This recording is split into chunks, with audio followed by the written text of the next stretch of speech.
Yeah, let's do it. All right. So, Graham, you want to start off just sharing your general thoughts, test day prep final week? Sure. And I guess the first thing I'll say is that I think like the last week is a bit less important than you might think, at least in terms of like what you're studying.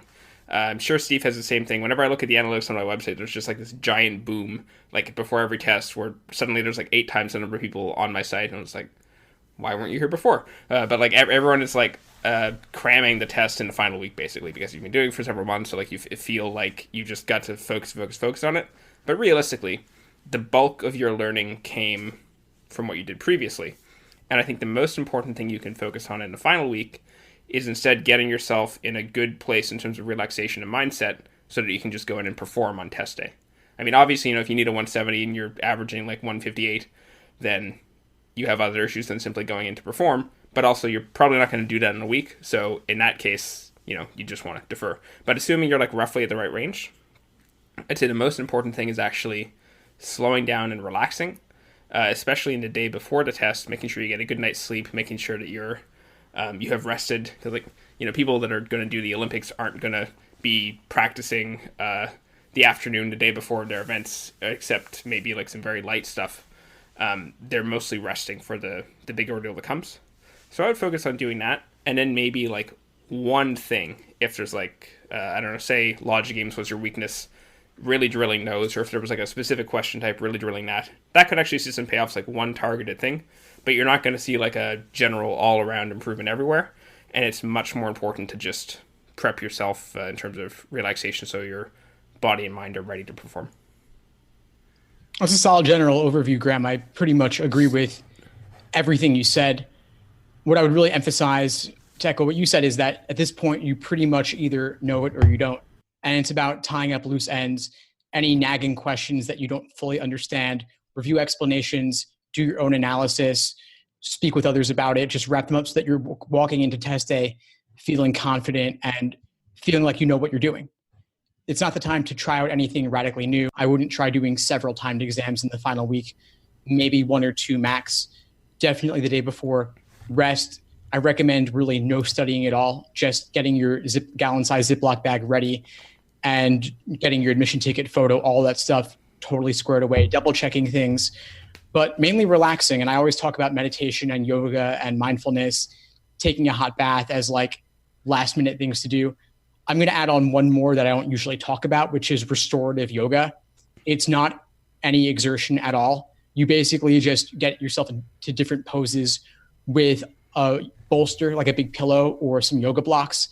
And it's super relaxing. You sit in one pose for like 10 minutes. It gets me into these really deep meditative states where I don't have a care in the world. And what I notice with students is that on test day, they'll enter fight or flight mode. And anything that calms you down can help to mitigate that and put you in a good frame of mind. That's what you want to go for. Yeah. And I want to expand on that fight or flight mode a little bit. And by the way, I missed, due to my own technical problem, I missed like about a minute and a half of what you said. So let me know if I'm repeating anything. No worries, you said. go for it. But that fight or flight mode is like the one thing to avoid. And generally speaking, because like test day panic is like a big thing where people are like, I don't know, you're scoring 165 on average and you get a 156. And what happens is usually just like you panicked and like everything gunked up and you just couldn't do anything. What's going on there is that your body was basically viewing the LSAT as a mortal threat. Because if you see like a very threatening thing, then you will prepare to either fight it or run away from it. But it's entirely inappropriate reaction to a piece of paper with logical problems because those systems all shut down. So you need to reframe the test in your mind to be not such a big deal. And I don't mean just like, oh, take it easy, it doesn't matter. What I mean is you have to contextualize it properly that like this particular test day doesn't matter compared to the fact that like there are others that you could do. You could always retake. Like it's not a one-time shot. So even though the LSAT is important and the LSAT does matter, this particular one doesn't matter as much as you might think it is. And just generally talking your body down from like viewing it as like a make or break your whole lifetime thing is what'll let you just treat it more as like some regular high performance situation, but not insanely stressful. Definitely, Graham. The LSAT in general is very important for admissions, but no particular test date is going to make or break your chances. You can always retake. And law schools do not average multiple LSAT scores. Even the ones that say they do are lying, essentially. The change went into place at about 12 or 13 years ago now. It was back in 2006 that the American Bar Association changed things so that law schools only have to report the highest score of their matriculating applicants. So January is not the end of the world. Whenever you're taking it, not the end of the world. There's always another test date on the horizon. And if it means delaying a year, obviously you don't want to have to do that, but it is an option. And a few more points on the LSAT, thousands in scholarship money, getting into a better law school. It's worth it in the long run. But January, treat it as just another prep test. Treat it as prep test 87. And know that someday in the future, LSAC will eventually release it, and you'll be taking that one as future applicants will take it as a practice test. And so it's the same as everyone you've done before. Yeah, exactly. Actually, do you have anything else? Let's see, what else could we talk about now? Just preparing all the little things, like your Ziploc, and checking that your admission ticket is the same as your ID. They don't have like a typo in your name or something, because they're going to try and match those things. And if you get a very particular proctor, they might decide like, oh, well, this like typo means you're not who you say you are and you can't take it today. And you just want to make sure that you don't give any reason that you would just like get barred from test center. So they've got a whole like day of the test rules on LSAC's site. I don't know if anyone wants to link that, or if you've got a link handy, Steve. But you should go over that like quite in detail, maybe even print it out just to make sure that you see everything, and prepare your Ziploc in a way. One big rule is that you can't take a cell phone with you, or a smartwatch if you have an Apple Watch or a Fitbit or one of those. I'm guessing you can't have a Fitbit. So, Uber, for example, a lot of people might want to take that. You'll instead have to get like the number of a cab company and bring some cash or something, or like you can't, but you can't have your phone. I've heard of people like hiding it in the bushes outside or something. I don't recommend this. Just like make alternate arrangements, pretend it's 1998, and it'll be all right. But prepare your Ziploc bag. If you're doing any timed practice sections or time tests, you should take them with that on hand just to sort of get used to it. And do you have anything on the point? Yeah, totally. So if you haven't practiced a timed exam with an analog wristwatch, do that now rather than later. You want to at least have one opportunity to do the test with the timing that you're going to have on test day. If you're used to a digital watch or used to using your phone, you don't want to do that for the first time on test day, suddenly analog, if you can't even read a clock or something like that. So you want to have all those things squared away. Don't hide your phone in the bushes. You'll be stressing about it. Just have a phone number of a cab company, like Graham said. Ask one of the proctors to borrow one of their phones. But yeah, go over the day of test link on LSAC's site. I just put it in the chat on the sidebar here. But make sure that you're not bringing anything prohibited, and make sure that you set everything aside the day before or 2 days before. Maybe if you're doing a snack like a banana, granola bar, energy drink, whatever it is, you want to be aware the number of ounces in the energy drink. You want to have eaten that snack the day of the test, or the day of a practice test beforehand. So if you're taking the LSAT 9 a.m., maybe take a timed exam Wednesday or Thursday this week, if possible. Or even if not, take the practice exam in the evening, but still have that same snack to emphasize that association and put yourself in a positive frame of mind. Again, not doing anything new the day of. Mm-hmm. And you just mentioned the watch. I wanted to add on that, like, one reason to take it with a watch beforehand is you actually know that your watch works. I have more than once heard of a student who just didn't have a functional watch and they didn't realize it till test day. Yeah. Another thing. Go ahead. Another thing, speaking of watches, there are some specific LSAT specific watches that some people have been selling online. And I saw in recent years that some of the proctors have been banning students from using those watches. Some of these ones with the color coding and the 35-minute countdown. I would recommend emailing LSAC if you have any concerns or questions about whether your watch is valid, and having that printout of the email, bringing it with you to test day, so that if the proctors challenge you using a particular watch, you have documentation from LSAC. It won't necessarily guarantee that you get to use the watch, but it will increase the likelihood that the proctors will let you do what you want. Graham, have you heard anything about these watches? These LSAT No, I haven't. Watches? No, I haven't. I tend not to recommend anyway, personally. I just wanted to give a quick tip on how to set like a regular watch. I like to set the regular watch at like 12 noon, and then, well, actually, sorry, I set it to 11:25, and then 35 minutes later is 12 noon. So that means you just say every section to 11:25, and that's your 35 minutes. I think that like gets rid of the whole need of one of these LSAT specific watches, because once you practice winding them, it takes like a second and a half to wind it back from 12 noon to 11:25, and there's no need for any specific 35-minute timer that may give you trouble. But I think Steve's advice to check with LSAC is good in the event that you do have one. No, Graham, I think your advice as well about winding the clock, winding the watch, the minute hand around, I think is solid. There's no reason not to do that. And even though the first three sections are back to back, you do still have enough of a tiny buffer of a second or two just to wind it back. It's not going to pose any problem for you. Yeah. There's no problem. Sorry, go ahead, Graham. Oh, I was going to say there is no problem, by the way, with taking like a 5-second break during the test to wind a watch, to breathe, to just collect your senses. A lot of people like rush. And this is one of the big mistakes of test day. That like, if you are performing at a high level, you need to find the space in what you're doing to take a small breather and reset so you're not constantly at maximum stress level the whole time. This will keep your reserves and let you get through the whole thing and keep high functioning rather than like slowly burning away your energy and ability. Yeah, I think taking a few seconds for a mental reset, especially to help you get out of a spiral of despair if things aren't going right, I think that taking a few extra seconds just to do something else is really useful to break you out of if you're stuck in a loop, for example. And so for myself personally, I don't do it with the watch, but I would like bubble in between question by question and use the bubbling as a sort of reset on a similar note. But someone asked, just related to the watch thing, Faye said, so there won't be a master clock at the test center. I think it would vary depending on the test center and depending on the room. It's not a requirement that LSAC provide a clock that's visible to all test takers. I've taken it before where the clock was behind me in the back of the room. In other facilities, if it's a high school, a university, whatever, they'll probably have a clock, but there's no guarantee. And so it is valuable to bring your own watch.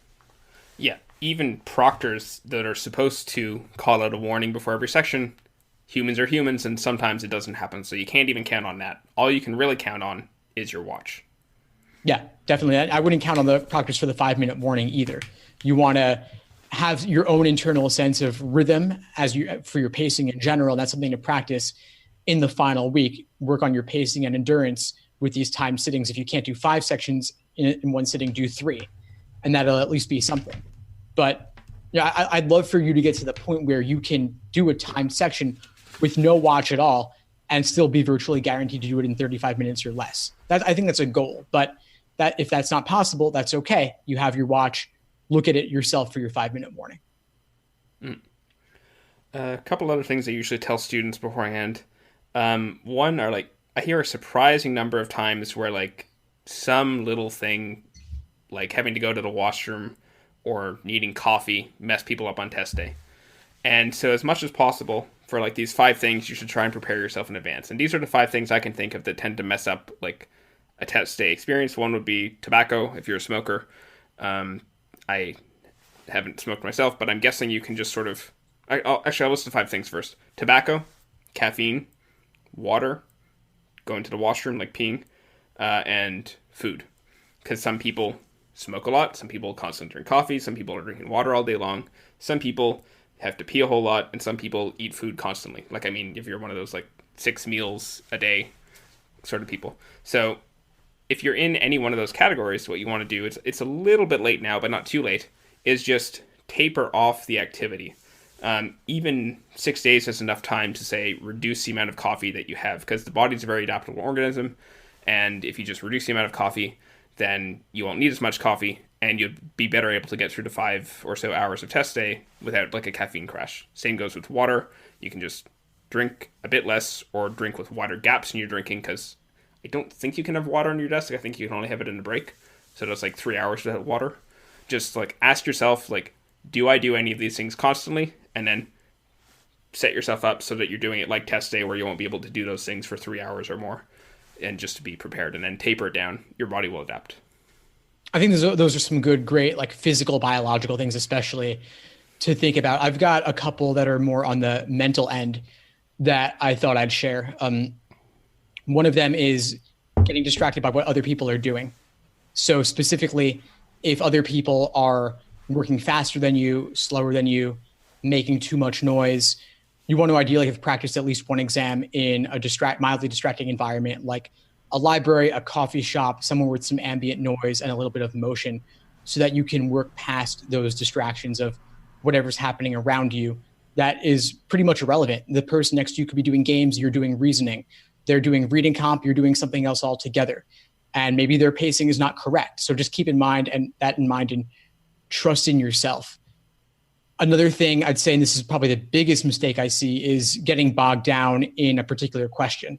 So if you're on a particular, let's say, logical reasoning question and you're spending minute after minute, but you're not making any headway in your understanding, it requires a certain degree of mindfulness to leave that question alone, flag it, mark it off, come back to it later. Trust that you'll have the time. And if not, that's okay. That was a hard question, and you're better served knocking out easier questions, even if they come later in the section, and then come back to what gave you trouble if you still have the time.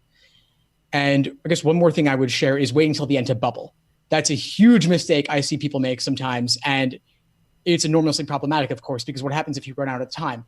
If the proctor forgets to give the 5-minute warning, you're essentially screwed. And so that's why I recommend either bubbling question by question or passage by passage or game by game. Yeah, I think that's all good advice. Interesting about like comparing yourself to what other people are doing, because it occurs to me that this might happen with some people. If you see someone else like going faster than you, it's not a reason to think like, oh no, I'm going too slow. Your pace is the pace that you set from doing practice tests, and that shouldn't change just because like the person on the left of you is going faster than you would expect.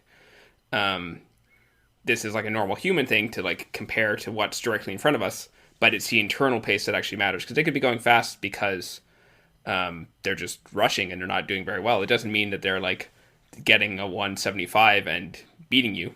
And even if they were, that still doesn't matter. If you're at a 168 level, then that's the level you should try to aim at, and trying to pace yourself to a 175 person is not sensible because you'll go too fast and do worse. Yeah, most likely. I mean, you're never going to see these people again anyway. So it's not an ego thing. But aside from that, let's say you're going for 165 plus or 160 plus, and that other person is barely breaking 150, let's say. So you'd have very different pacing strategies. The person looking to break 150, they probably shouldn't be attempting every single question. They should be focusing on easier things in more depth. And if you're going for a higher score, then of course you go for everything. But everyone has their own style, their own reasons. And again, the order of the exam varies from person to person. So they're not even necessarily working on the same questions that you are. Very good point. A lot of people don't know that. They do not have the sections in the same order. It's scrambled. And the experimental could be any of the 5. Yeah. Oh, yeah, the experimental section. So basically, don't put any thought into it. Because the experimental section, despite the wacky-sounding name, is just intended to be a section like any other. They're making the new sections for a future test. So they're not designing it to be different from the other sections. They're not like doing wild, wacky experiments. They're making normal LSAT questions, and you shouldn't be able to tell any difference in it. Heard of one guy who like just napped through what he thought was the experimental section because he thought he could call it, and he did not nap through the right section, basically. Yeah, I mean, you never know it. Especially with curveball weird games in recent exams, it's really hard to tell what's a real game and what's an experimental game. And they may not even look that different. Yeah, like LSAT 85 was probably an experimental section on LSAT 78 or something like that. Maybe with a slight modification. Link to the cycles, but maybe with a slight modification, if anything. Yeah. But LSAC, they're pretty good at what they're doing. I remember this guy I know who used to write LSAC questions. He said that for every 10 he submitted, they would accept 1 to be on a future LSAT, or at least tested on a future LSAT. So they have extremely rigorous standards. The experimental is not going to have totally flawed questions. It's more about the difficulty ratings being slightly off compared to a normal section. But you wouldn't be able to tell that. In fact, I'm not even sure that Graham and I would be able to tell that. What do you think, Graham? No. Yeah, I would not bet my career or my life or a single point. My pinky finger on it. Yeah, no, you don't want to bet a single point on it. Just do your best on it. The writing sample is where you can take it easy a bit. Yeah, no one cares about it. I mean, do write something, but no one really cares. Yeah, so we got a question relayed from Megan. Can you confirm that everyone in the room will be writing the sections in different orders? Well, I think there will be some overlap, almost certainly, but there's not going to be it's not as if everyone's going to have the same thing. There will be a Yeah. variety of different orderings. Yeah, and I can confirm I moderate the like post test discussion on Reddit, so every like time people like come in and say the section order they had, and there's usually like 6 to 7 different section orders. Like some people have LG first, some people have RC first, so you're likely to see all of those within the same room, I think. Yeah, I would think so as well. Yeah. Also, I just want to make like a general point. Notice that like basically all of the advice we're giving is about how to not mess up your prep test average. There's been some questions, which we'll get to a bit later, but there's been some questions about like, ways to do well, LSAT trends, that sort of thing. But we basically never hear of anyone say like, oh yeah, I did like really well because I like thought of like this strategy before test day. It's all just about performing at the level that you've got and not screwing up. And we've heard all the different ways that people have had like a epic flame out on test day. So we're telling you those now so you can avoid them. And that's the mainstay of any like final week advice. I think that's a really solid point, Graham, because in the final week, it's not as if you're going to necessarily have a magic increase of 5, 10, or 15 points. I think it's more about pulling it all together and avoiding a drop from where you've previously been. So if someone's been scoring consistently at 167, it's not really about suddenly pushing to 170 or 175 with just a few days left. To me, I think it's more about maintaining that 167, maybe getting a few points more, ideally, of course. But it's about not having one of those famed test day drops. I think that's really what you want to avoid. It's this concept, via negativa. You want to remove the bad things so that everything just is smooth sailing, essentially. Yeah. What else? Just a couple things on like bedtime, because like another common bad thing is like not sleeping the day before. Because whether or not you're prone to insomnia, you're going to be more stressed the night before, and so you want to take extra care to sleep well. And there are 2 things you can do. The first, well, more than 2, but here's 2 big things. The first is sort of like mapping out what time you should be getting up on test day. So, if your test, I'm so bad at these details, I don't know what time the test starts, 8:30? I think it starts, pencils start at 9, the exam itself. 9, yeah, okay. maybe So 8:30. It's around then. Oh yeah, so you got to arrive at 8:30, is that it? Or maybe even 8 o'clock, I forget myself. Yeah. Anyway, you got to arrive at some time, so you then subtract like 40 minutes commute time, and then you subtract like X minutes like shower time, X minutes eating time, X minutes go for a walk time, X minutes of lie in bed time, and you figure out like, okay, I've got to wake up at 6 o'clock. Well, that means you should be aiming to wake up at 6 o'clock, like starting now. Unless you've got some life commitment that prevents that, you should just be shifting your bedtime forward so it's not like a big change by test day. So like every day of the week, just like get up a little bit earlier. And then the night before test day, just take some precautions like dimming your lights if you've got dimmers, or turning off the main ones using lamps. Not using your phone after dark to the extent possible. I mean, it's pretty dark early on now because of winter, but in the hour or so before bedtime, trying to avoid using your phone. Just do relaxing stuff. Get lots of exercise that same day. Eat a bit earlier so you get sleepy a bit earlier. Those are all things you can do to like make yourself sleepy sooner, and just do those things so that your body is inclined in the direction to fall asleep early, despite the fact that it's a bit stressed. Yeah, no, I think those are all solid points. Going off that, I think there are 4 big things you want to have right in your life in order to be at the top of your game. Graham touched on sleep a lot. That's essential. Along with those, I would add diet, exercise, and meditation or some sort of relaxation. And so they all tie together, of course. So for example, if you eat like hot wings late at night after 11 p.m., you might not sleep that great.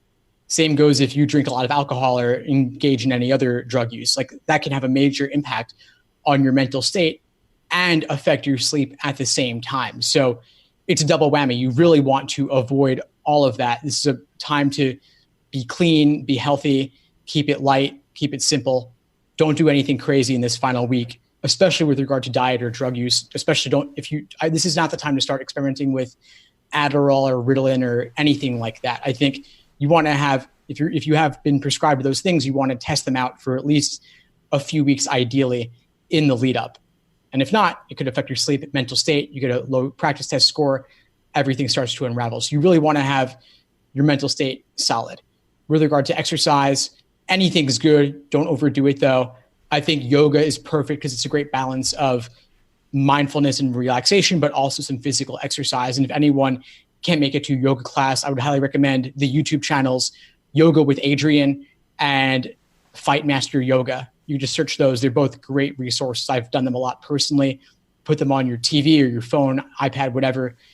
Great way to do it from home. Yep, great advice. And in particular, nothing new Yeah. this week. If something is good, then it's something to do all the time or to have done constantly during tests. You don't want to switch up a system. That would be when you've got like a few months to test a new thing. But yeah, I agree with all those 4 points of like that those are the pillars of good mental performance: sleep, food, exercise, relaxation. Possibly in that order, though I don't know, it varies. But they're all important to performing at your best. And if you're already at the score you need, just even taking more than one day off this week and going very light can be helpful, because that's the more you're already at where you need to be, the more you should focus merely on like meeting your performance rather than like some final push, I think. Yeah, agreed. And it's a funny thing because the LSAT score, your true score has a margin of error of 3 points on either end. So let's say your true score is a 167. You could get a 170 one day, a 164 another day. That's a 6-point range. But what accounts for that if your abilities are constant? I think it's these 4 things: sleep, diet, exercise, meditation. And of course, there's an element of randomness as well. Maybe there's an exam that has harder games and you're not as good on games, or reading comp, or vice versa, or just luck, whatever it may be. But mental performance, performing at your peak, I think comes down to those things. And that's what helps you score on the higher end of your supposed true score within that band. Mm-hmm. All right.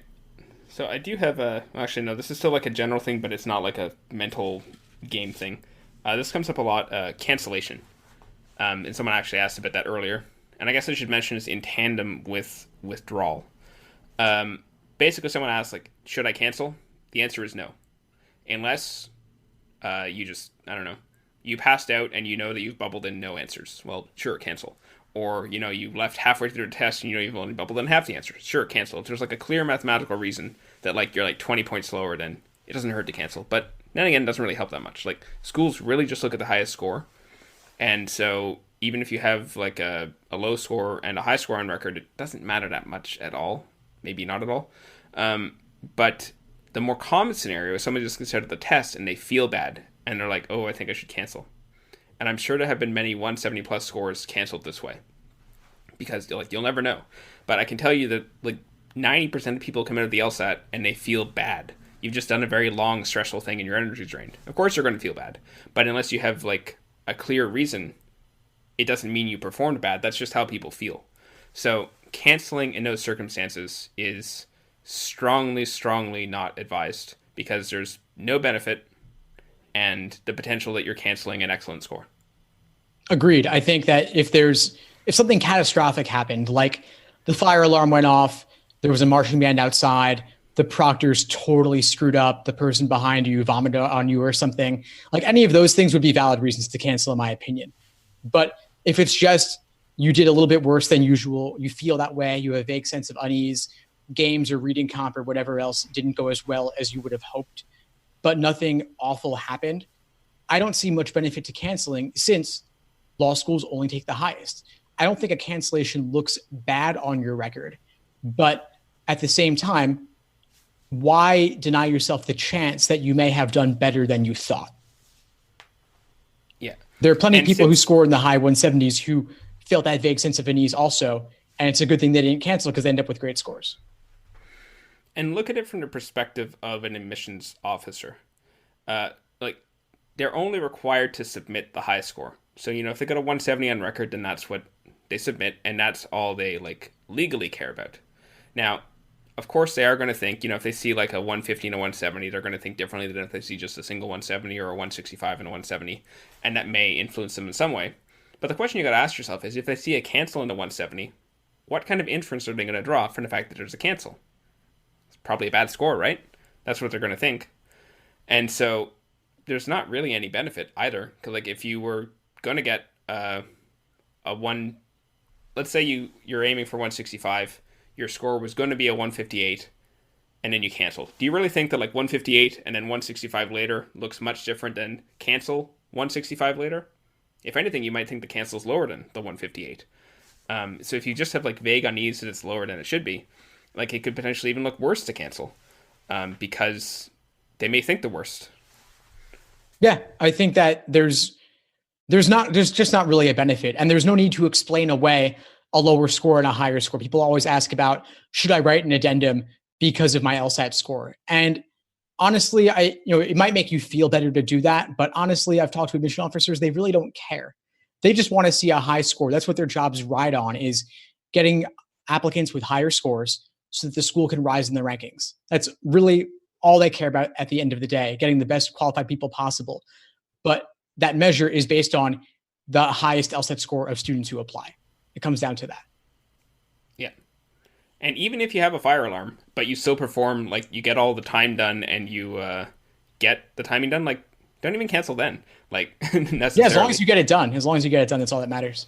Yeah, so I would just basically say don't cancel, is because this comes up all the time, and that's mainly my advice, and you're going to be staring at this form on test day thinking, should I cancel? And I want you to hear us saying, like, no, don't do it. But when it comes to withdrawals, though, I do think that a withdrawal is a totally different story. If you're going to take the LSAT, you're registered, but you don't feel ready and you've never scored anywhere close to where you want to be, then just withdraw. Law schools will never know that you were even registered for this test date, and you can always register for a later one. Exactly. If you're aiming for 165 and you're currently scoring 145, just don't take it on Saturday. Like that, you're not going to have a test day miracle. Just withdraw so you don't have either a really low score or cancel on your record. Like it's not really bad to have it there, but why would you? Yeah, people always say to me though that they want to take the exam even if they don't really feel ready, just to have a dry practice run to see what test day is like. But I wonder, to what extent does that really mitigate any stress surrounding the exam? And then I think about, well, you could just take a proctored exam provided for free by companies like Kaplan and Princeton Review. You can even bring your own exam and they'll proctor it for you for free. They're just doing it for marketing, but you can use their test center environment. And that would strike me as being a somewhat roughly analogous situation. What do you think on this, Graham? Yeah, I think that's much better. Just like if you're in any big city, you'll find like private proctoring things. There are proctor apps you can use. You can just get a stern friend or family member, like that one person you're afraid to be late with. Just get them to proctor your test. It's all pretty much the same thing. Do it in a cafe or somewhere to simulate it as well. But because if you go in when you're just not prepared and you take the test, like, sure, you're getting some test experience, but you're getting experience of doing the test badly. And that's what's going to be on your mind when, like, you take it again. Like, your only memories of taking it are when you were not skilled. So if you later get skilled, so if you later are skilled in taking it, like, all of your, like, muscle memory of the test is when you weren't good at it. And, like, I don't see much benefit to that. The proctoring and rigorously simulating, like, the whole time required and endurance and so on is a fine substitute. Yeah, and it also seems to me that the part of the stress of the test day environment is knowing that you're doing it for real. And if you're taking it just to have a dry run, part of you will know that it's not for real. And so I think you're not actually going to get that benefit. I think that ultimately the way you reduce stress is all the other things we talked about, like recognizing that this is not the only chance to take the LSAT, recognizing that you have prepped a lot and you know what you're doing, like that you've taken lots of timed exams and you've got lots of high practice scores under your belt. Those are the things I think will ultimately help you feel confident walking in on the real thing. Yeah, exactly. So that's all I've got there. Another thing that people have asked about in the chat here are test trends, like differences in the new tests, anything that they should prepare for specifically. I don't have too much in this with like one exception, but I also feel I'm not very suited to like judge trends like that. So do you have anything in particular you tell people? The biggest thing I'd say is that overall, I think it's gotten harder on average. I think the test has gotten more difficult. And I also think that games in particular, we see a lot of these curveball, weird sorts of games that buck the norm. I think those have been going on for the 60s, 70s, and 80s already. So there's plenty of practice material on that end. But if you wanted more practice, you could do some of the oldest games. from even like the first 10 or 20 exams. You see a lot of weird games out there that don't fit neat molds or classifications like linear or grouping, things of that nature. So that's the biggest thing I noticed. But overall, I think that mostly the exams remain fairly constant. What do you notice, Graham? Yeah, that's pretty much the same thing. Some people have done like more finer analysis of trends, but A, like I don't know how consistent that is, and B, like I don't even know that it really matters because it's like it's hard for me to pick up on intuitively, so I don't know that there's anything really preppable there.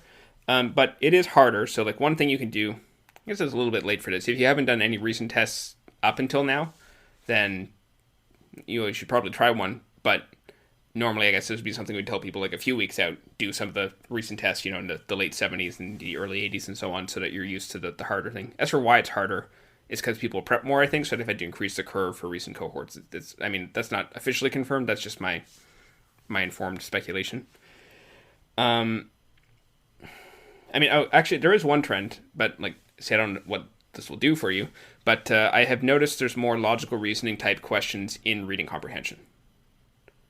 So, Yeah, I've noticed that as well, that some of the tougher reading comp questions are analogous, like they're strengthen or weaken or resolve the paradox, even some really weird twists. And that just requires being good at those LR question types is what I tell people. Exactly. So it's not really actionable testing, like get good at logical reasoning, like that. Well, thanks. Like you're already trying to do that, so that doesn't really help you to know that like RT is becoming more like that. So, yeah. Yeah, I think overall, I'm not a big fan of these sorts of predictions. I think that it's really about just improving your overall abilities, and you'll be well suited to deal with whatever they throw your way. Yeah, but there are two things. Like Steve said, there's the different unusual games. So two tips for those. One is do the recent tests that have them and redo them so that you sort of, without reference to like explanations or other stuff, so that you get an intuition for how to do them. You can check the explanations later, but you should do them yourself a few times to try and like figure out how to do them on your own, because that's the skill that you'll need for the new unusual game, because none of us doing it will have seen it either. We just use our general reserve skill of like, okay, how should I set this thing up since I have no model for doing so, and you have to be a bit creative. So learning to do that yourself is really helpful, either from the old games that are unfamiliar or from just repeating some of the new unfamiliar games. But the second thing to know about these, this is more of a mental game thing, is that they're not actually hard per se in most cases. They're just different. And what I mean is, I'm guessing for most of you when you take logic games, it's like maybe the biggest shock. Like, I mean, some people are just good at it out of the bat, but it's like one of the most different things on the LSAT, and you're probably much better at it than when you started compared to like the other two sections. Like the gap is bigger. And the reason is you've just learned the conventions of it. So you know all these like funny little diagrams and logical stuff and so on. But if you take someone that's like never seen any logic games, like they're all going to seem hard and unusual. And the new unusual game isn't necessarily harder. I've like tried this on people that like haven't taken an LSAT before, and they didn't rate those games as particularly hard. They're just different. So you're highly skilled at the things you know, and then they're throwing something to test the same skills, but a different factor. It's like you ran on the same obstacle course every day, and then suddenly people put you on a new obstacle course. Test the same skills, but it's different, so you need a bit of adaptation. But what you got to remind yourself is just this, that it's not like some insanely hard thing, and it is using the skills that you have, and they're not going to make something that's so hard that like nobody on this test can do it. Basically, if you're good at logic games generally, then it is within your capability to do this game, but what you have to do is like stop and think and read and understand and take a little bit more time to think about the setup and how things interact and what's going on, and that's what let you do well in it. You're not like, you didn't fail to study and like miss something, because that's what a lot of people feel. It's just, it's new. Everyone's going to have this pause of uncertainty, but you can go through it. I think that's a great overview, Graham. What I would add to it is that a lot of people, they're good at ordering games, they're good at grouping games, and part of that is ability, which is awesome, but part of it's also copying templates and diagram styles they've learned from other people. And those can only get you so far. I think that part of why LSAC started adding these weird curveball games is because they wanted to throw those people for a loop and test the actual underlying skills when the ability to copy other diagramming techniques was removed. So do you have the ability to deal with something unfamiliar being thrown at you and trust that the same underlying principles that apply to all logic games can even be found within these weird ones, whether they be like a pattern game or a mapping game or something else we don't even have a name for. I think beyond a certain point where you want to get to the top level, 170 plus, it's about developing your own styles when necessary, being able to adapt to these unfamiliar situations. And that's why I always tell people, do the oldest games, do the ones in the first 10 exams, the first 20 exams, because some of those were really, really weird. Like you don't see anything like it in the 30s and up. There's even one game from the first 10 that has an actual diagram on the page, and you would never see that today. And some people were actually confused. I did this game with a student recently. I think it was from exam 7 or 8 or something. And I was like, they're giving you the diagram. This is making it easier for you. But he was so thorough, like, why are they giving me this diagram? What am I supposed to do with this? And like, it's helping you. But the fact that it was strange, that alone made it hard, but it doesn't need to be. There's always the same underlying principles. And you have to just adopt those rules, even if they're abstract, just adopt them into your memory, your working memory, so that you can apply them over the course of the game, even if they're not easily diagrammed. Yeah, great advice. I also recommend to people, in the same vein of doing older exams, once you're above like 20 points or so in logic games, like stop using exclamations. Like, I mean, I make exclamations, so this may seem like I'm like telling you not to use my stuff, but I am. You should, when you, and you can still do this in the final week, by the way. There's still time to like practice logic games for this. Once you do a section, do it again on your own and try and improve your method on those games, and do that a few times, like 3 to 4 times. And then you can look at explanations. But what you want to be doing once you already get to like quite skilled is like get rid of the training wheel, stop just taking what other people are giving you, and start using your own creativity to create your own system for thinking through the shortcuts and little diagramming things. And you'll probably like innovate a bit to have like slightly different diagrams, because like I'm sure Steve and I's methods are probably like 85% similar, 15% different at least on logic games, just because our brains are a bit different, and there's like little bits that like make more sense to me in one way, and for him it'd be a different way. And I expect most people at a high level have their own little quirks in diagramming too. Yeah, you don't need to stress about those differences in style. Like Graham's explanations are great. I've got my explanations as well. There are other ones online, and they're all pretty good. If someone's creating tons of LSAT explanations, they probably know something about the LSAT. And so they're good, they're valid, but they differ, and that's okay. Yours can be 100% correct and valid, but still differ in style. And you don't need to change your way to someone else's way, especially if you're getting the questions right. I'd say overall, you want to at least start off with someone else's style because they've honed it over a long period of time. But at the end of the day, you're the one taking the LSAT. You're the one who's got to have your diagrams working for you. So if what you see in someone else's explanations doesn't work for you and you need to modify it, that's okay. Trust yourself and have some freedom in what you're doing with games, and it'll work out okay in the end for you. Yeah, and I think there still is time in the final week to put this in practice. You've been religiously using explanations every time you do a game, just like stop and start working on your own, and you will train that skill of thinking of how to do something without someone telling you how to do it. Yeah, which agreed. Is like, yeah, most valuable meta skill for games. There's one other thing on games that's somewhat new. I don't remember exactly when these started showing up, but that's rule substitution questions. And these, there's not that many of them, but there's maybe like 1 or 2 per game section. And for most people, those are extremely hard questions. I don't think they're hard. I think that's just, since there's so few of them, you don't really get a chance to drill them. And so you're not practicing them the way you are for other games. So if you can flip those from hard to easy, then that's a big benefit. It's the same benefit to like practicing sufficient assumption questions and logical reasoning, which are like hard at first but easy to learn. And you can flip a hard, infrequent thing to an easy thing. So what I recommend for rule substitution, enter this in Google. This should work. So just copy that whole thing. It's like site, lsathacks.com, then rule substitution. You may not know this, but you can take like any site and just do that in a Google search, and it'll return results only from that site.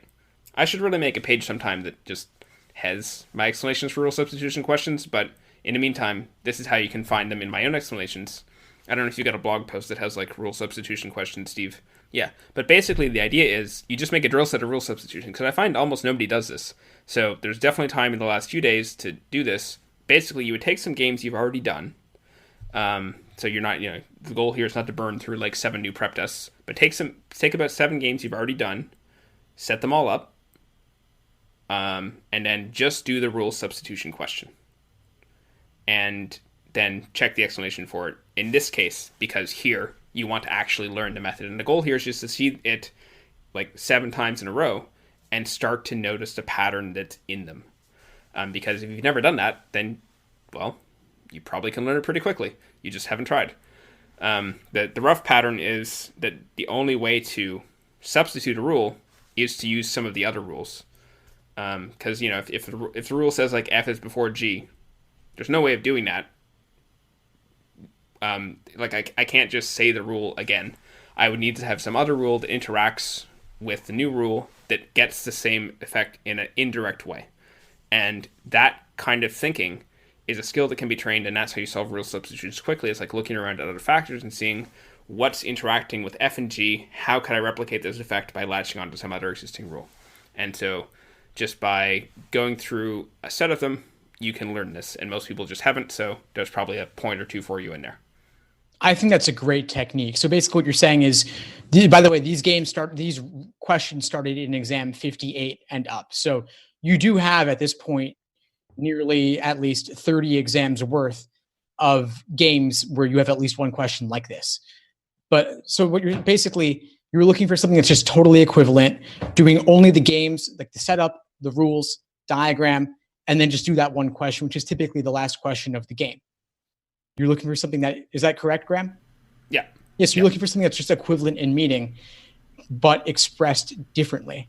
Yeah. And so, go ahead, Graham. Sorry. Oh, I was just going to say, I guess I should qualify this so, you might do 1 or 2 questions on the game. Like for me, as a tutor, I can just set up a game very quickly and I know all the rules, but I realize that might be the expertise speaking. And if it takes you a question or two to get into a game, then as part of this drill, get into the game first, then do the rule substitution question. That's the goal, basically, where you've got a mastery of the rules, then you do the rule substitution question. But you don't care about doing everything.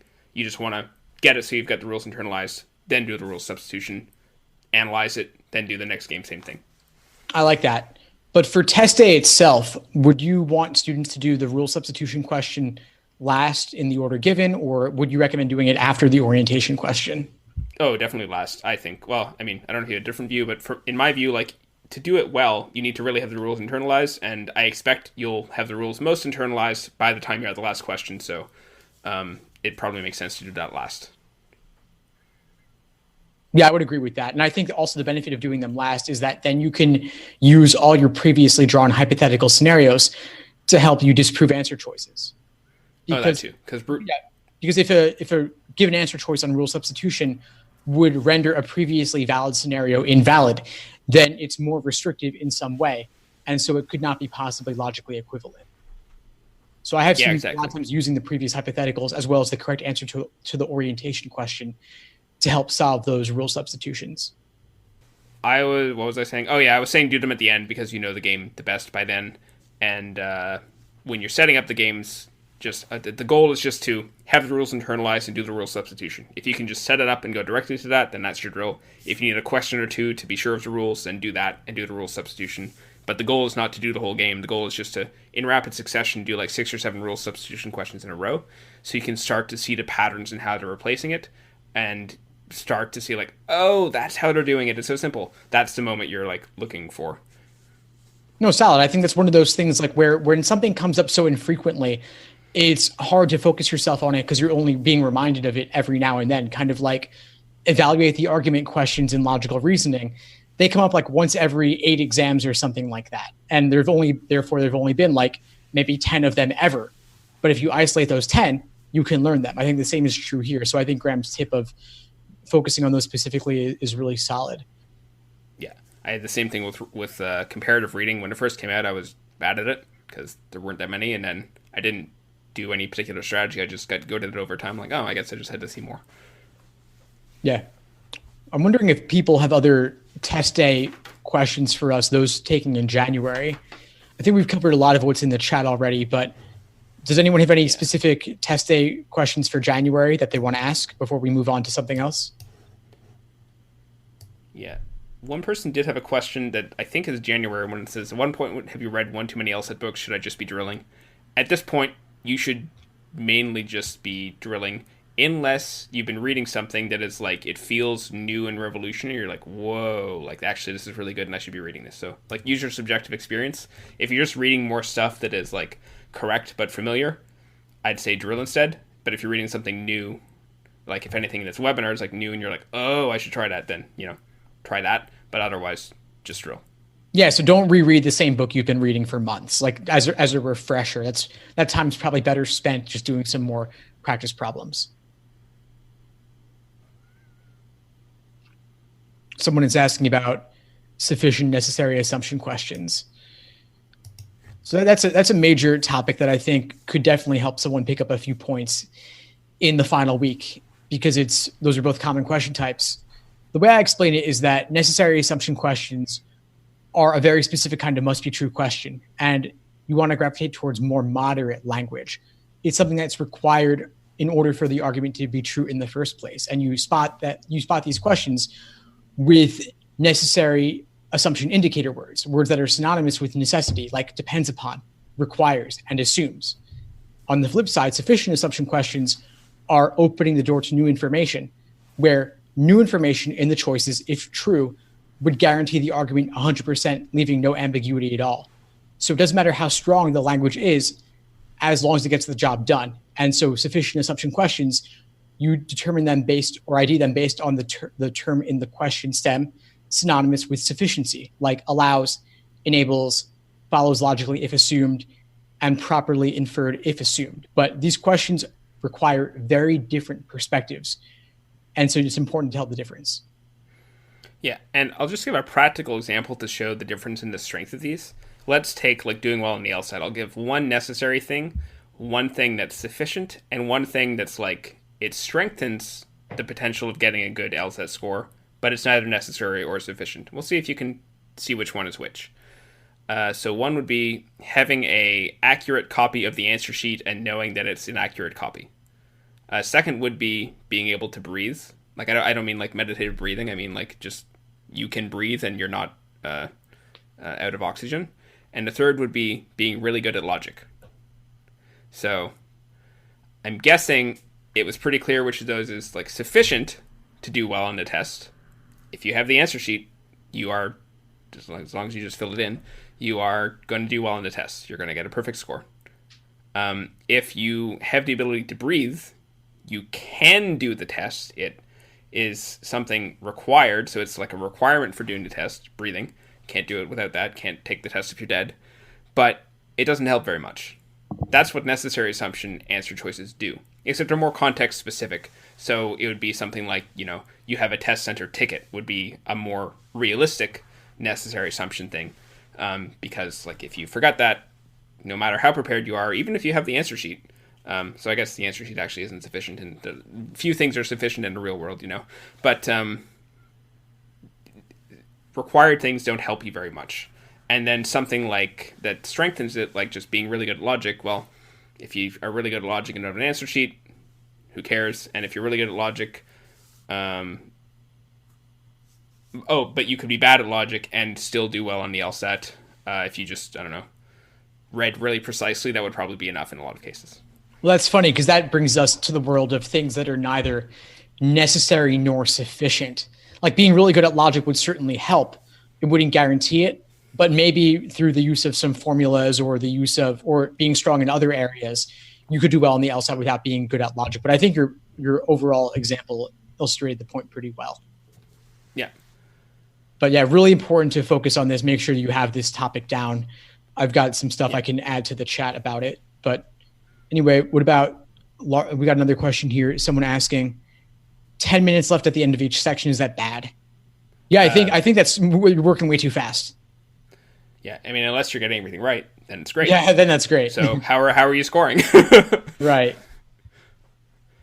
Because like now, when I do a logical reasoning section, if things go well, I often have 10 minutes left. But that's because I've been doing this for years, and I'm way faster than I used to be.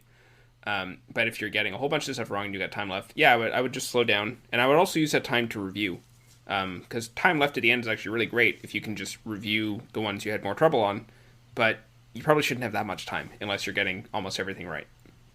Yeah, I think you can afford to slow down. You can afford to slow down, take a breather, spend a bit more time on the tough questions, and then still have a buffer of 5 or so minutes to go back and handle anything you're unsure of. But I would say it's probably worth slowing down if the accuracy is not high. Let's see. We have another question here. Fluctuating scores. I think we covered this on one of our podcasts. Sure. I just wanted to add one more thing to Larsa though. Slow down, but keep in mind what Steve said about like not getting stuck on hard questions. And I find hard questions are better to come back to later. So like if you imagine someone who either finishes everything exactly on time or who skips like 4 hard questions, has 3 minutes left, and then reviews them afterwards, I think the second person is going to have a better score. Because like A, they wasted less time on the hard questions, and B, they've got like time to review those and they have a higher chance of getting them right when you look back at something rather than if you're just stuck in it. So when you're getting to not rushing, it still is good to skip the really hard ones and try and come back at the end with a bit of time. And that's pretty much what I do personally. I'll flag like 3 to 6 questions to come back to later, just because I don't want to risk getting bogged down in the moment, where I look at it and I'm like, no, thank you. Don't want to deal with that one right now. And I'll just mark it off and come back later, especially so for like parallel questions, principal application, anything super wordy, or things on topics I don't like science, for example. I'm just like, you know what? I want to save it. Everything's worth the same. I'll come back later with a fresh perspective, break out of that tunnel vision, and have a new way to look at it and make some sense out of it.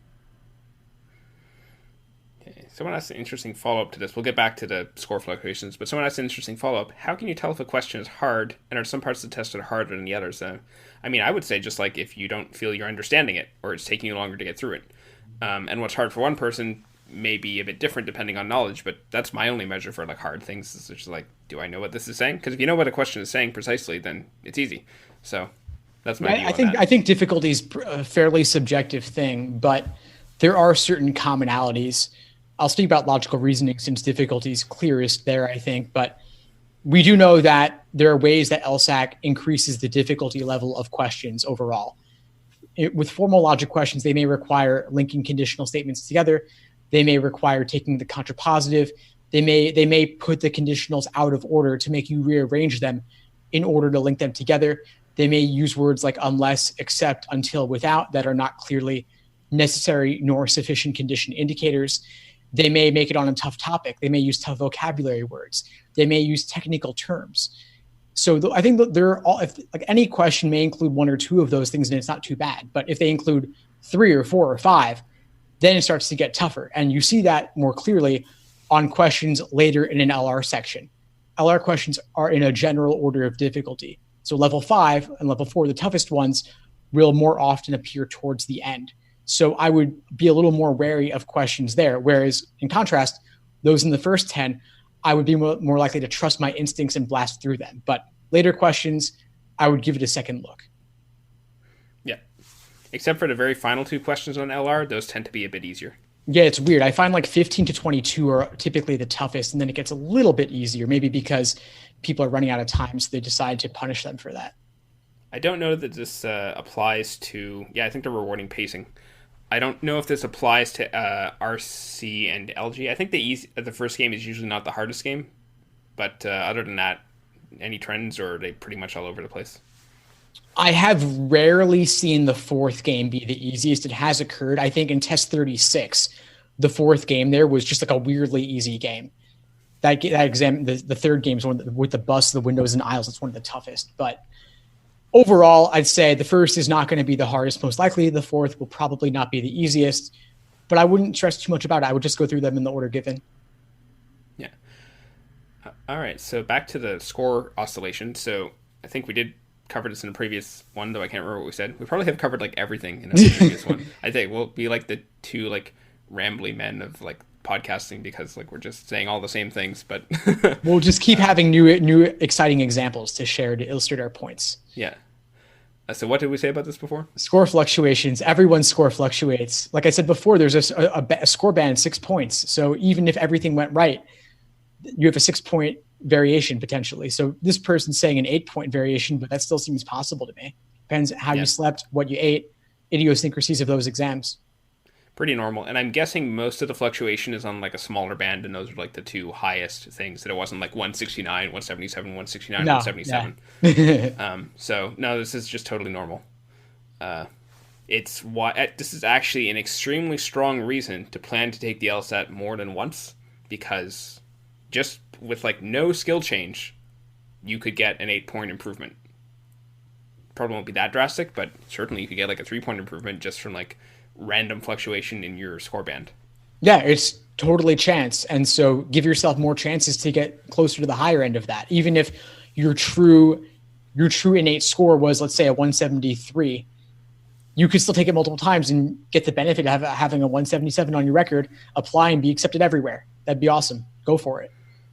But I think this circles back. How do you get on the higher end? Aside from what Graham said, I'd also say it's sleep, diet, exercise, relaxation. Being at peak mental performance requires having all those things in check, lined up solidly. And so that's what I really focus on this final week, is just taking it easy and removing stress from your life. Yep, pretty much. Tips on taking the test overseas? I don't know. I've never done it. Taking the test overseas, I mean, depends on where you are, but I guess be ready for anything. I mean, depending on which country you're in, who knows what the facilities could be like. And definitely allow extra time, get there early. The proctors, I would guess on average, are less likely to know what they're doing in overseas because it's administered less often there. You think that's a reasonable guess, Graham? Yeah, I think so. And the only other thing I can say is you don't get the test back. Actually, I don't. Do you get the January test back? No, January is unreleased, so no one's getting it the test back. But if anyone's listening to this later and, you would be normally getting the June test back, but you're taking it abroad, you do not get that back. Yeah, so, I think overseas is Sunday, though, so show up on the correct day. If your tickets say Sunday, go on Sunday, not Saturday. I know we talk about Saturday a lot. I'm laughing, but like I would bet that at some point, some person listening to this podcast will be like, oh, damn, I'm glad I listened to this. Like I was going to go on Saturday. Well, it's better than showing up a day late. Better to be a day early than a day late, I guess. Yeah, where is everybody? I guess you can always go the next day. Yeah. Well, let's see what else. We have people taking in June, and then we have a question about the digital LSAT. And I think those are kind of related. I'd say I've been saying this a lot, but anyone taking the LSAT not in January, being specifically June or July, I would go for June if possible, because to me, the digital LSAT is kind of like, who knows what it's going to be like. We already have a general sense, but I think all else being equal, if you've been practicing paper pencil, I would try to take the LSAT in paper pencil format. And June is guaranteed paper pencil, but July, half of test takers get digital, half get paper pencil. LSAT chooses for you, and they don't tell you in advance. And so to me, that sounds like a nightmare. I'd rather get it out of the way, take a guaranteed paper pencil, and try to register for June, knock it out then. If you do digital LSAT July or beyond, it's not the end of the world, of course, but that'll add an extra element of randomness or confusion that is best avoided if possible. I think that's good, cautious advice. At some point, they will release they've already got like a little practice tool. At some point, they'll probably release one you can use like on a tablet or something. But nobody, including us, like really knows how this is going to work yet at this point. So there's nobody out there like giving like clear advice. That'll, once it starts to become a regular thing, there'll be known best practice and so on that just aren't out there, even if like the digital LSAT is totally flawless. So I agree. Like I would take June if I was prepping. Yeah. I think the interface is not ideal, and the biggest reason I say that is because you can't really draw freehand on the tablet. You are very limited in the functionality, and so it's rather unintuitive, in my opinion, to be switching back and forth from scrap paper to digital. And I think people taking digital are just going to have to make the best of a rough situation, and hopefully, in coming years, LSAC will change the format to more user friendly. But for now, I'd say just try to take it in June. You've got several months to make it happen. I think you can do it if you buckle down now. Yeah, because I've spoken before about the efficiency gains that coming from your diagrams, like right beside something, so there's less eye tracking movement. If you have to jump to like a non-standard place on a sheet, then you've definitely got that. And I think hopefully they allow writing on it at some point. But for now, it's just scrap paper. So I would go Yeah. June. We got one question in the Q&A here about someone asking about a score drop over the past 2 practice tests. Is this normal? Well, they also said they were studying harder than ever before. So my guess is that it could be burnout, but also that 2 exams is not a particularly large sample size. I'd say to people that the average of your most recent 5 exams is a decent indication of where you stand. What are your thoughts, Graham? Yeah, pretty much the same. I would ask the same person, do they have any practice sections as well that could like increase the data set? Like, have those been falling? And subjectively, do you feel like sort of low energy is stuff that like should be easy, hard? Like, I don't know. Is it hard to say cook a meal, shower, you don't feel like leaving the house, like stuff that you don't feel like seeing people? Anything that's like just a little bit different and easy stuff that should be easy feels hard. Those are signs of burnout. There's other signs too, like if your breathing feels shallow, insomnia. I don't know the other signs. But if you're seeing those, and actually, you know what we said, like not much is going to change the past week. I would just err on the side of resting more. But it is very normal to have one bad score. Like practically everybody I've worked with has this. They're like, oh my god, I got a 143 and normally I got a 159. What's going on? And it's fine. It's fine. Everybody gets that. If you got 2, that might be burnout, or maybe you just got unlucky and got 2 of them, and like, good thing it's not test day. So I would like subjectively assess how you feel outside of that. Like, are you showing any other signs of burnout? Google some signs of burnout and see if you're doing them beyond what we mentioned. Steve, can you think of any other signs of burnout?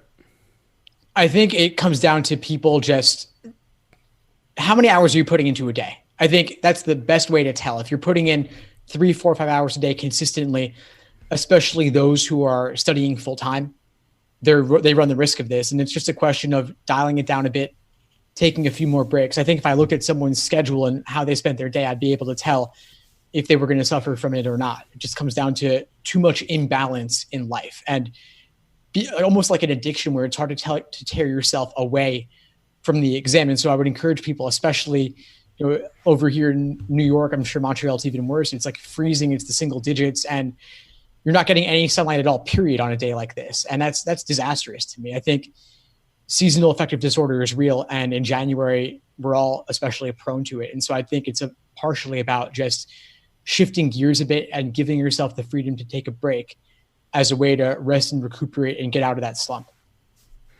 Yeah. And I would say for those who are studying for a later exam, like 1, take a day off of the LSAT every week. And 2, plan for like a 2-week break somewhere in there where you just don't do the LSAT. A lot of people that have gotten large improvements that I've talked to had some sort of breaks in there. And I think it's an important element that like doesn't get talked about enough. And people think they've got to work hard, and it's going to be a constant thing. But that's not how our systems work. They need downtime to assimilate what you've learned. Yeah, agreed. I build breaks into my day-by-day study plans. I build in typically a day or 2 per week. And I really want people to actually take those breaks. I built them in every week, even if you're studying over a 7-month, 28-week timeline. It's really important. You can't cram this. It's not a memorization test. And the exam will always be there tomorrow. There's over 80 exams. There's over 100 altogether, nearly 100 at this point, some unnumbered.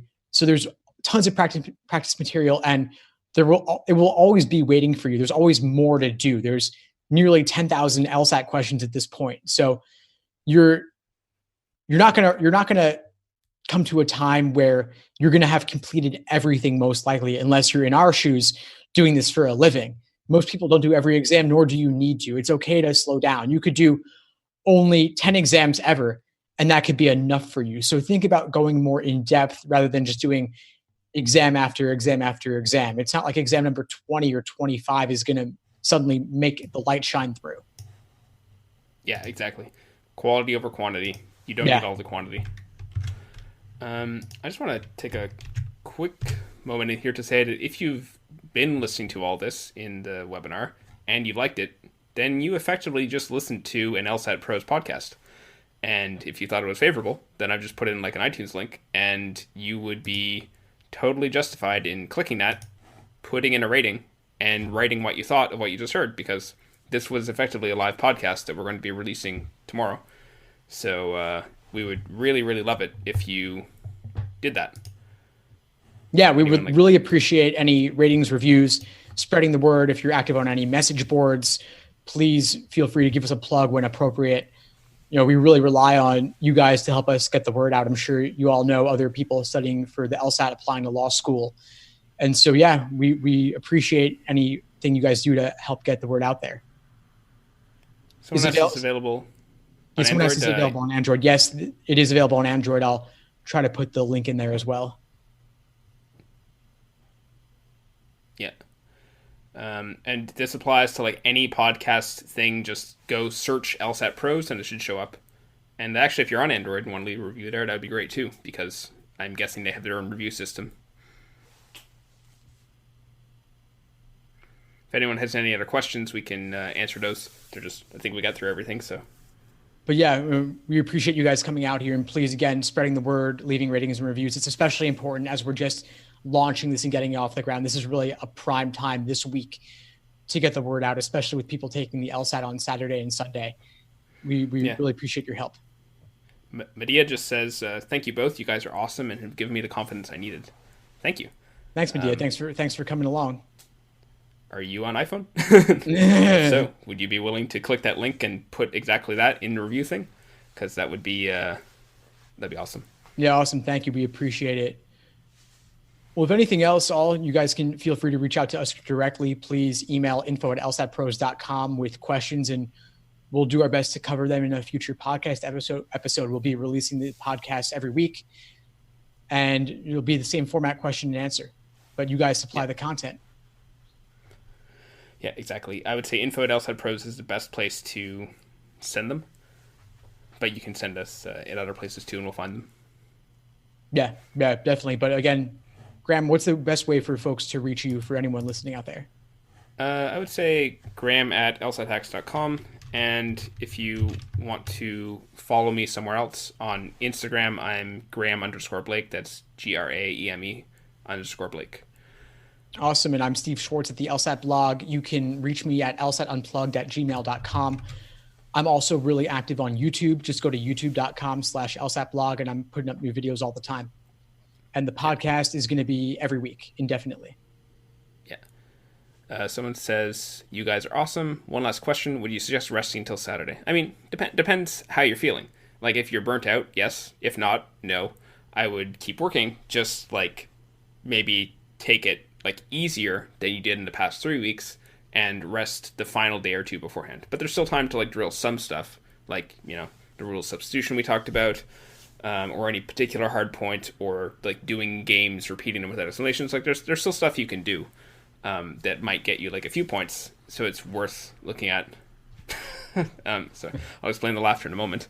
Yeah, so there's still like a bit of stuff worth looking at, unless you're feeling super tired and stressed. If you're feeling super tired and stressed, then I would either relax, like go do fun stuff, or maybe just like organize stuff in your life. If like, I don't know, the dishes aren't done, you haven't done cooking in a while. There's like a bunch of little things nagging at you, and take care of those little loose nagging ends. I find when I'm stressed, that tends to actually be one of the best things that de-stresses me. It's like taking care of all the little stuff, as well as just like going for walks and stuff. But if you're not feeling that, then no, do keep working. Yeah, I would err on the side of doing less rather than more, especially in this final week. If you decide to postpone to March or June, then that's a different story, and you could certainly spread out your studying and get a lot done. But at this point, it's largely about pulling it all together. Either you know it or you don't. Just try to do anything that will help you boost your confidence and relax at the same time. And my laugh was because someone in the chat said, also thanks for not naming your podcast LSAT Bros. Wait, it was pretty hard, but yeah, I was like, it's a struggle. All right, someone asks a late question. I've been stuck at a score 160 for the past 10 practice tests without much fluctuations, even though I felt really confident and confused on others. How should I approach my study in the future? Doesn't feel like drilling works and a bit discouraged. Thanks for the podcast. So it sounds like you should like swap problems with the person with the fluctuating scores, because like it's just an incredible consistency. I don't know. Have you ever seen this, Steve? So it's a score plateau. That I have seen that happen, and it's about changing your approach. So if drilling's not working for you, I'd be curious to know more like what resources are you using? How much have you improved up to this point? Like what was your starting score versus the 160? and then have a sense of any particular weak areas. With a 160, you're doing pretty well and have a decent proficiency in the exam, but there's probably still room to improve in all areas. So I'd want to dig deeper into what's giving you trouble in LR or games, for example, and maybe picking up some skills in those different areas. What are your thoughts, Graham? Right, but have you ever seen someone just like, I've seen score plateaus where like the score isn't really going up, but someone just getting literally the same. Well, actually, I don't know. If No, my guess is that this person is not literally at 160. That would be remarkable. That'd be remarkable. It'd be like more than flipping a coin 10 times and getting heads every time. This person, you're right. They're probably like 158, 161, 159, 160, 161. I'm guessing that's the case. If you are actually getting 160 each time, let us know, and we want to like study you for science. Enter the lottery. But yeah, but no, yeah. Score. If it's just a score plateau, then I think, first of all, a break. If you're not taking it Saturday, or even if you are, take a break helps. With plateaus, if you're taking a longer study period, this is a really good time just to take 1 or 2 weeks off and then come back to it fresh. But the other thing would be just to sort of analyze everything you're doing and try and think like, what are still the areas that I don't understand? What are things that I don't know about and could improve upon? What are specific skills that I could learn? And like go ahead and read different things. Maybe like one thing I like recommending in cases like this is actually someone reading like explanations for like every question on my site when you do a prep test. So don't just do the ones you got wrong, read everything and look for like little tidbits where you're like, oh, what's the thing that he pointed out? Why did he point that out? That's interesting. And that's like a little thread you can use to like look deeper and find like a thing that you haven't got the hang of yet. Yeah, I think that's solid. I think additional resources, reviewing in more depth, deepening your understanding at this point, I think that's really where you'd want to focus at this point. But hopefully you've got some more time before you take the LSAT and you can work on whatever your weak areas may be. But I think it's a question of identifying them and any shortcomings in your approach. Yeah, Google Play with the podcast, someone asked about that. It just got approved, but it may take 24 hours to be entered into the store. So if someone is searching Android, just bear with us a little bit. It takes time to work on their end to get in there. But in the meantime, you can definitely listen through our website, lsatpros.com. Or if you're an iOS user, then there's obviously iTunes. But it'll probably kind of get into all these other places in the meantime over the next few days or so. It is on Spotify as well, if that's your thing. Yeah, and you may find some third-party app also has it indexed. I'm not exactly sure how that works. Like some things just take whatever's in the Apple index. So there may be some Android app that does that. Like Pocket Casts, I think, is a cross-platform one. I haven't actually checked if we're on there, but that's just like a thing off the top of my head we might show up on. Yeah, it definitely could be. It's funny how this podcast world works. Everything's indexed in different ways. But yeah, I'm just reinserting these links here. Yeah. And yeah, check again tomorrow if you don't see it. But yeah, it'll be there. It's definitely on our website and iTunes for sure. What do you think, Graham? Have we pretty much covered it? Yeah, I think so. Thanks everyone for showing up and for asking us the questions, and hope you've enjoyed it. And I'd like to wish you all good luck on the Saturday LSAT, or if you're listening to this in the future, then good luck on whatever else that you're taking. Yeah, all the best, everyone. Thanks for joining us. Reach out, info@lsat